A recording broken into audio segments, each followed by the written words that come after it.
News channel पर देखिए आजमगढ़ की 19 अगस्त की प्रमुख खबरें। बाहुबली विधायक रमाकांत यादव के परिवार पर अब कानूनी शिकंजा। बहू के घर पहुंची पुलिस की कुर्की की कार्रवाई। माहौल शराब कांड में फंसे सपा विधायक रमाकांत यादव वर्तमान में है जेल में। मित्तुपुर शराब कांड में पहले ही उनके बड़े भाई की बहू का नाम है शामिल। रमाकांत यादव के भाई की बहू चल रही है फरार। ऐसे में कोर्ट के आदेश पर पवई पुलिस ने उनके घर पर की कुर्की की कार्रवाई। आजमगढ़ के विधायक रमाकांत यादव माहौल शराब कांड में फंसे हैं तो इनके बड़े भाई लल्लन यादव की बहू आशा यादव मित्तुपुर शराब कांड में वांछित चल रही है। कोर्ट से इनके खिलाफ जारी हुआ था कुर्की का आदेश। पवई पुलिस ने सरावा चक जगली शाह गाँव आशा यादव के घर पहुंची और कुर्की की कार्रवाई की।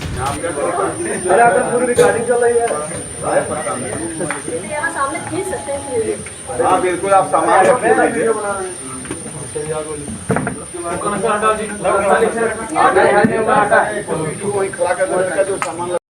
थाना पवई पर पंजीकृत मुकदमा अपराध संख्या 136/21 अंतर्गत धारा 420, 467, 468, 471 आईपीसी व 60A एक्साइज एक्ट के तहत अभियुक्ता आशा यादव पत्नी स्वर्गीय अरविंद यादव जो चक गजली शाह दीजारगंज की रहने वाली है, काफी समय से वांछित चल रही थी। पुलिस द्वारा माननीय न्यायालय से BW 82 CRPC के आदेश प्राप्त किए गए। तत्पश्चात 174A का मुकदमा पंजीकृत किया गया। पुलिस द्वारा माननीय न्यायालय से 83 CRPC का आदेश भी प्राप्त किया गया। उक्त आदेश के तामीला के तहत पवई पुलिस द्वारा अभियुक्ता आशा यादव की 13 लाख रुपए की संपत्ति की कुर्की कराई गई है। अभियोग में शीघ्र ही गैंग पंजीकरण तथा गैंगस्टर एक्ट के तहत कार्रवाई भी की जाएगी।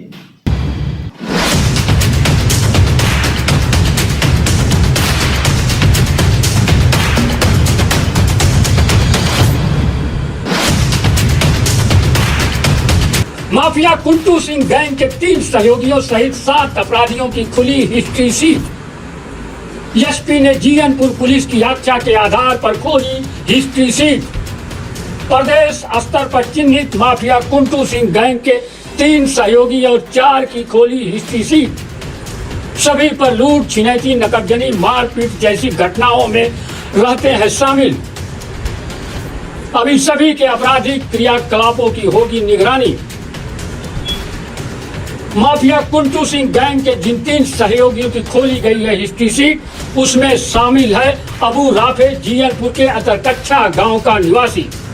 इसके खिलाफ जीएनपुर कोतवाली में दर्ज हैं 2 मुकदमे।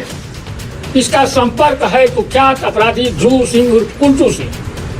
अबू राफे पर पूर्व में गैंगस्टर एक्ट की भी हो चुकी है कार्रवाई। कुंटू सिंह गैंग का दूसरा सदस्य जाबीर भी है अतरकच्छा का ही निवासी। तीसरा फरहान भी है अतरकच्छा का ही निवासी। पुलिस रिकॉर्ड में तीनों है सातिर किस्म के अपराधी। आम जनता को डराकर दहशत फैलाना इनकी आम है शोहरत। इसके अलावा पुलिस ने 4 अन्य अपराधी लूट, छिनैती, नकबजनी और मारपीट में रहते हैं शामिल, जिनकी खोली है हिस्ट्री शीट। इसमें अखिलेश यादव है फूलपुर कोतवाली के खानपुर बिलार मऊ गांव का निवासी। इसके खिलाफ लूट, छिनैती के हैं 16 मुकदमे। दूसरा अंश उर्फ बबुआ अतरौलिया थाने के खानपुर पट्टे गांव का है निवासी। यह अपराधी सचिन यादव उर्फ लालू यादव गिरोह का है सदस्य। इसके खिलाफ भी दर्ज हैं 15 मुकदमे।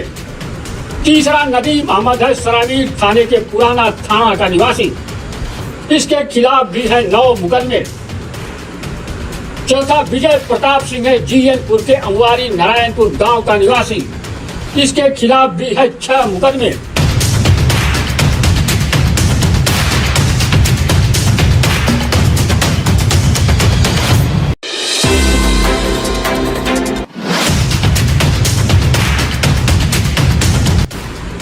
आजमगढ़ में कोचिंग में 2 लड़कियों के बीच हुई चाकूबाजी। आजमगढ़ के रौना पार्क कस्बे में कोचिंग के अंदर हुई चाकूबाजी। कोचिंग में सुबह 8:30 बजे 2 लड़कियों में चाकूबाजी। चाकू लगने से एक छात्रा और कोचिंग का एक शिक्षक भी हुआ चोटिल। पुलिस ने गुड़िया नामक छात्रा की तहरीर पर दर्ज किया FIR। पीड़िता गुड़िया मौर्या है रौना पार्क थाने के साहडी गांव की निवासी। दरअसल वह सुबह घर से निकलकर रौनापार बाजार में कोचिंग पढ़ने गई थी। नौकरी की तैयारी के लिए वह कोचिंग पढ़ रही है। गुड़िया को पढ़ने के समय रौनापार की रहने वाली एक छात्रा ने चाकू से हमला बोल दिया। इससे उसकी अंगुली और हाथ पर कई जगह चोटें आई हैं। बीच बचाव करने कोचिंग के मास्टर दिव्यांशु को भी कंधे में चाकू लग गया, जिससे वह भी घायल हो गया।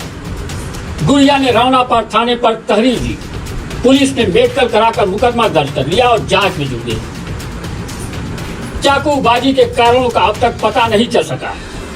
गुड़िया इस कोचिंग संस्थान पर 6 माह से कोचिंग कर रही थी, जबकि दूसरी छात्रा लगभग 1.5 साल से कोचिंग में पढ़ने जाया करती थी। बीच में 3 माह सरोज नामक छात्रा गायब थी। आज अचानक सरोज कोचिंग पर पहुंची और जाते ही गुड़िया पर चाकू से हमला बोल दिया। अभी लोग कुछ समझ पाते कि धड़ाधड़ कई बार उसने वार कर दिया, जिसमें गुड़िया को कई जगह चोटें आई। बीच बचाव करने आए अध्यापक भी घायल हो गया।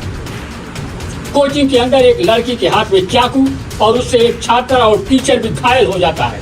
इसकी गुत्थी सुलझाने के लिए दोपहर तक थाने के अंदर पंचायत होती रही। घटना के मूल कारणों का पता नहीं चल पा रहा है। कोचिंग का टीचर भी घायल है, मगर उसने थाने पर तहरीर क्यों नहीं दिया, इस पर भी सवाल खड़ा हो रहा है। इस घटना को लेकर जितनी मुंह उतनी बातें हो रही हैं। कोचिंग के संचालक पर भी सवाल खड़े हो रहे हैं। जबकि थाना प्रभारी अखिलेश कुमार पांडे ने बताया कि चाकूबाजी की घटना हुई है और इस कारणों की अभी जांच की जा रही है। फिलहाल गुड़िया की तहरीर पर सरोज के ही खिलाफ मुकदमा दर्ज कर लिया गया।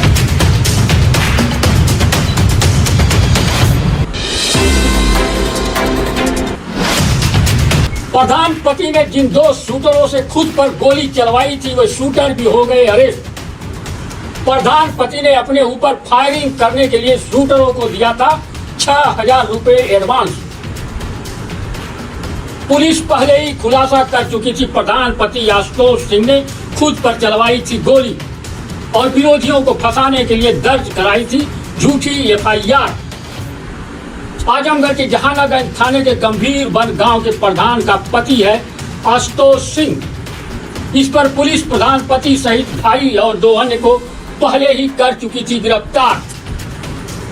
प्रधानपति की गिरफ्तारी पर पुलिस ने खुलासा किया था कि उसने 2 शूटरों से अपने ऊपर चलवाई थी गोली, ताकि उसके विरोधी फंस सके। फरार दोनों शूटरों पर घोषित किया गया था 25-25 हजार का इनाम। पुलिस ने दोनों शूटरों को मुठभेड़ के दौरान किया गिरफ्तार शूटर दीपचंद निषाद उर्फ दीपू उर्फ सिपाही है औरौला थाने के गहजी गांव का निवासी। दूसरा सुनील निषाद है कप्तानगंज थाने के वाजिदपुर गांव का निवासी। जहानागंज पुलिस ने दोनों को भुजई मोड़ से किया अरेस्ट। पुलिस के अनुसार पूछताछ में दोनों शूटरों ने बताया 8 जुलाई को ग्राम प्रधानपति आशुतोष सिंह उर्फ सुगंध सिंह को क्यों चलानी पड़ी थी हमें गोली। अजित सिंह उर्फ बुलंद सिंह, विजय सिंह और अशोक यादव के षड्यंत्र से इन दोनों ने पूर्व प्री प्लान के तहत आशुतोष सिंह के ऊपर दिखावे के लिए किया था फायर। इस काम के लिए शूटरों को अजित सिंह और विजय सिंह ने एडवांस में दिया था 6,000 रुपए।